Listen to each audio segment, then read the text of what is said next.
সেদল কেমন করে বানায়, কেমন করে খায় এগুলা মানুষ, এগুলো যে পচা মাছের না পেটাপুটে কিছু বের করে না, অত সেদলগুলা বানায়। কেমন, অনেকে আবার সেদলের রেসিপি চাইছেন কি কেমন করে সেদল বানায়।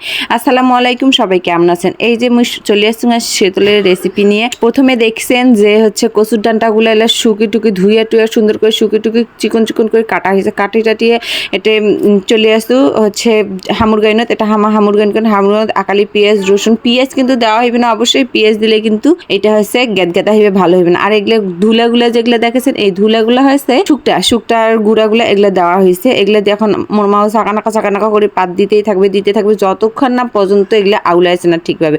এটা কালা কচুর ডান্টা দেওয়া হয়েছে, এই যে ছোট ছোট করে কালা কচুর ডান্টা দেওয়া হয়েছে, আর হচ্ছে শুকটার গুঁড়াগুলা দেওয়া হয়েছে। শুকটার গুঁড়াগুলা দেওয়া হওয়া পর্যন্ত এগুলা পাত দিতেই থাকি লাগবে। তোমরা যখন শুকটা এত মজা, সেদল এত মজা, এগুলা চাই খায় নাই তাই কয় কি এগুলা পচা খাবার কায় খায়। আরে এই পচা খাবার যে কত কষ্ট করে বানেন নাগে, যাই বানাইছে তাই বুঝেছে। ঠিক আছে, এই দেখো ধুলাগুলো একটার পর একটা করি এমন করে দিবারে নাকবে বারবার। আর এগুলা যতক্ষণ না পর্যন্ত একেবারে হাতত সফট হয়েছে, একেবারে দেখি নাকবে, ততক্ষণ পর্যন্ত এগুলো পাত দিতে থাকুন। পাত দেওয়া হয়ে গেলে মোর মা এগুলো তুলি নিয়েছে একটা ভারত তো পায় না, রাইস কুকার করে তুলি নিয়েছে। তো রাইস কুকারের বাটিটা তুলি নেওয়ার পরে এগুলা হইবে প্রসেসিং। এগুলা ভালো করে ঢাকা থুইছিল 2-3 দিন ধরে, আসলে সময় আর ভাবে কিছু করি পায় না। এগুলা এখন কুকড়ি সুন্দর করে তুলি নেবে। তুলি নেওয়া হয়ে গেলে এগুলা এখন প্রসেসিং চলবে, এগুলা কিভাবে কি করবে না করবে তার জন্য। এগুলা পচা হলেও করতে কষ্ট আছে, যাই করেছে তাই জানে। এগুলা তারপর এগুলা মুছি কুচি সুন্দর করে তুলি নিবে লাগবে। এই দেখো এইটা হয়েছে ফাইনাল লুক, এইরকম হয়েছে। কালারটা কালা দেখতে অবশ্য কেমন লাগে, অনেকে খাবার পাইবে না এলে দেখলে, কারণ এগুলো পচা খাবার। যাই হোক, হলুদ আর সর্ষের তেল দিয়ে এটা মাখি নিচ্ছে। মাখি নেওয়ার পর হাতত এটা সুন্দর করে মাখি লাগবে, না হলে এই সেদলগুলো আটকে যাবে হাতত। আর এগুলো গোল গোল গোল গোল করে বানিয়ে রাখবে। গোল করে বানাইলে হয় কি সাইজটা ঠিক হয়ে যায়, সুন্দর থাকে।